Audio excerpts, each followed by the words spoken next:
God bless you.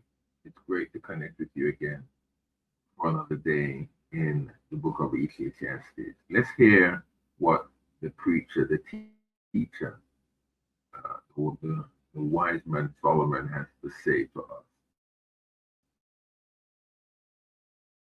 of Ecclesiastes, reading from verses 4 through to 11. What is he saying here? I built myself palaces, planted myself vineyards, and made myself gardens and parks. In them I planted all kinds of fruit trees. I made bring it up, and I brought male and female slaves, and I had my homeborn slaves as well. I also had a growing herds of cattle and flocks of sheep, more than anyone before me in Jerusalem. I amassed silver and gold, the wealth of kings and provinces. I acquired male and female singers, things that provide sensual delight, and a good many concubines. So I grew great, surpassing all who preceded me in Jerusalem. My wisdom too stayed with me. I denied my eyes nothing they wanted. I withheld no pleasure from myself, for I took them in all my work, and this was my reward for my work. Verse 11. Then I looked at all my hands had accomplished, and at the work I had toiled at, and I saw that it was all, and that there was nothing to be gained under the sun. Hear the words of the Lord, but also hear what Solomon found out. Now, this reading verses 4 to 11 of Ecclesiastes chapter 2, more or less, it has been said it is a resume of Solomon's achievements. How many of us have had CVs or resumes sent out to tell people, to show people what you've accomplished? I'm sure you've done it many times, even even amongst us as Christians within the Pentecostal or evangelical world. When we're asked to preach or to make presentations, or we're at convocations, when we go to um, retreats or whatever the case may be, they ask us for resume. They ask you for your of what you've accomplished. What have you done? Where have you been? And I suppose there's nothing wrong with it. But then at the same time, Solomon, none of us here could beat Solomon's resume. I don't think only probably wealthy individuals could say. They can't say that they that there wasn't anybody else more than them before them, and probably not. They can't share things like that. Probably only Elon Musk, or the most wealthiest man. However, Elon Musk is worth over $1 trillion US dollars. That may be so, we don't know. But here Solomon then says that all of these things is meaninless, feeding on the feeding on the. The Jewish text says here. What does the King James version here? The works that my hands had wrought, and on the labor that I had labored to do, and behold, all was vanity and vexation of spirit, and there was no peace. What do you think Solomon would be saying to you about what you have achieved? I'm not even saying it because you think that Graham is cheap or he is he's rude. You know, he he has no manners. He doesn't. He's done nothing himself. You could always that person. You could say that because anything that that anybody knows, I want to be protected. Again, sometimes we hold these things in front of people. Then you are a great individual. You're a great man or a great woman. But Solomon here is saying it's meaningless, it's vexation of spirit. You're chasing the wind, you're feeding on it. But Solomon here, he's describing his pursuit. And he says several things, you know, building project was involved. Solomon sought and fulfillment in the public works and programs and services that he achieved in verses 4 and 9. You know,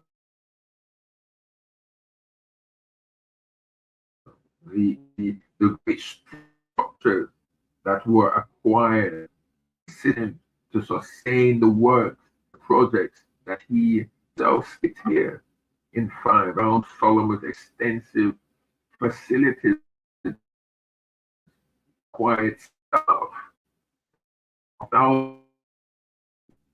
Solomon sought by increasing capital in farms, um, he had the sheep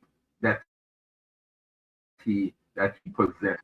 He fulfillment by amassing as he um, um, reigned as king over Israel. The finest programs in music and finance under David was was an extraordinaire or musician extraordinaire. We all sing the Psalms of David. We knew that he was a musician above all musicians. If you really want to, put it in that category. So Solomon knew. Solomon heard. He probably wasn't a singer himself, but he knew singing. He probably was not a musician himself. We don't know. We're not told. But he knew good music, the sound of good music. Solomon sought satisfaction through unrestricted sex. He satisfied his flesh with 1,000 of the world's most beautiful women, 700 wives, 300 concubines. You're telling me that they were all, they said there's nothing called ugly. What do you think? They were all 700 wives and 700 ugly wives and concubines. I don't think so. In just mentioned the Song of Solomon, the woman that he married, probably that was his first wife. But the descriptive words, the description of that woman, me, she was a supermodel. The way how the word describing the Shulamite.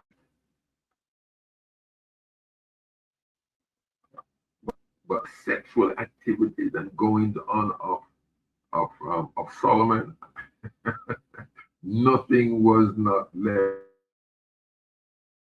to the imagination as far as Solomon was concerned. Yes, he wanted to fulfill his love.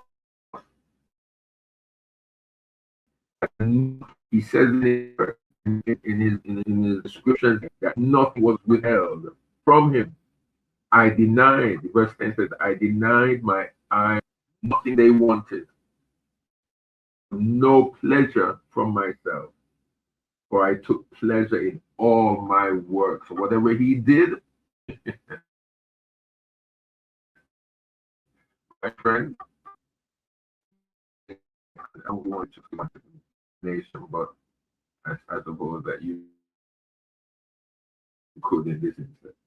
Solomon sought satisfaction through fame.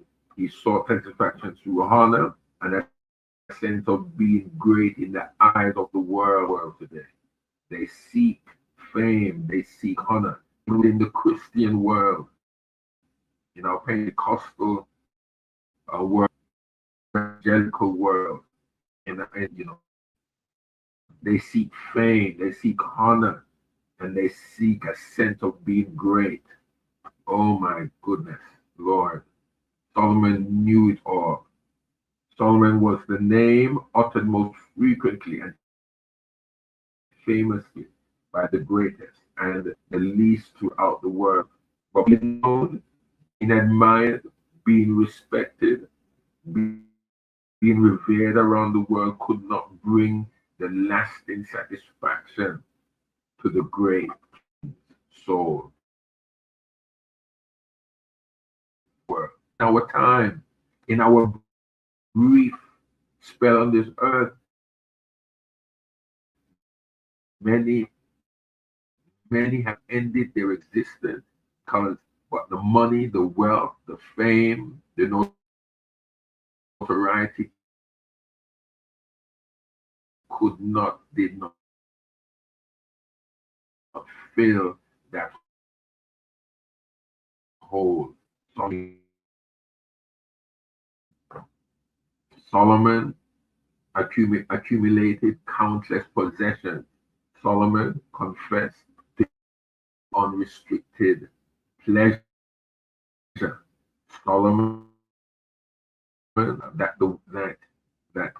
Solomon's work was the delight of his heart. He took pride. Oh, to have been like Solomon. What life would you really live? Would you live it to the Lord? Would you really live it up to God? I can't answer that for you. Only you would be able to answer that. No doubt, everybody in Solomon's day and time yearned to trade places with him. A person could only dream of having all that he did not already own. No pleasure remained that he had not yielded or got gratification from. No person on the earth, there was none. Verse 11 will remind you of that. Reading from the Jewish text, it says here, and I looked at all my hands had accomplished, and at the work meaningless and feeding on wind, and that there was nothing to be gained under the sun. Nothing to be gained under the sun. Solomon concluded that all his did or possessed or experienced fully satisfied him. They did not satisfy, not individually, not collectively. Not a single one of them brought true joy, lasting fulfillment, or real meaning to life. The teacher wanted his readers, he wants those who even listen to him in his day, and he wants us to understand anything that would genuinely fulfill it. Having it all meant nothing because God was not the center of man's life. Having everything in this life, having everything in this world, to well educated,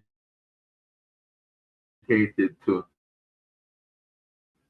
the nth degree, to have the best car, to sit in the offices of presidents or even of the sciences.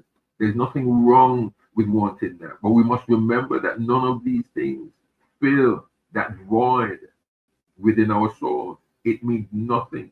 It's about chasing the wind, feeding on the wind. It is all meaningless. All of what it is in this life is meaningless.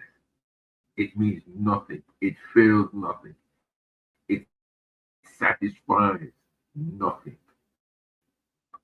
Oh Lord. Solomon concluded that all his pursuits were like chasing the wind. The teacher used this phrase, literally translating feeding upon air. He grasped everything within reach, but held nothing. He devoured all that his appetite could crave, but was constantly hungry. He drank incessant thirst. Is that what's happening to us? Is that what is happening to you? Is that what is happening with me? We are hungry, but we're never filled. We're thirsty, but we're never quenched. Why? Because we are not holding on to the things that means the most, which is God. Everything is in God. Solomon concluded that all of his pursuits yielded nothing of permanent, eternal value. There was no profit gained under the sun, not in this world. The reason is clear. He was pleasure in heaven. It's all that was eternally important to indulge in what was only temporarily fulfilling. He experienced everything but gained nothing. At the end of his life, he had nothing of lasting value to show for. All he had owned and been. His testimony was this world, but he who does the will of God abides forever. A person does not need possession. A person for prestige. A person needs. We need nothing else. No power, no position, whether it be in church or secularly, politically, socially, within the economic realm, within the sciences, in as you said, in the two areas which uh, which academia is divided into, which is the arts and sciences. And these are vast, high and lofty positions. It doesn't matter whether you or I, whether we attain to them positions. My friends, they mean nothing at all. What means more to us and what we should really attain to is God. That is all that matters. May God bless you. I trust and I hope that you, just going through this with us, that you revisit Ecclesiastes chapter 2 again. Just read all of it. And if you want to take it in portions 1 to 4, we've got another portion in which we can look at in chapter 2. But read it. Seriously consider what Solomon, the teacher, the preacher, is saying here. Seriously consider, contemplate, think, because at the end of all that we do and say, at the end of all of our achievements and that which we do, it's feeding on wind. It's meaningless because all that we attain to, we can't take it away. And all that we attain to and have, my friends, after we are gone, well, again, nobody remembers anymore. Nobody with the are in the past tense of what they may and what people we live for the Lord, how we did dedicated our lives. That is what God bless you. You pray for yourself. For yourself. Help. We need to help to see ourselves in scriptures that there is so much that we need to catch up on.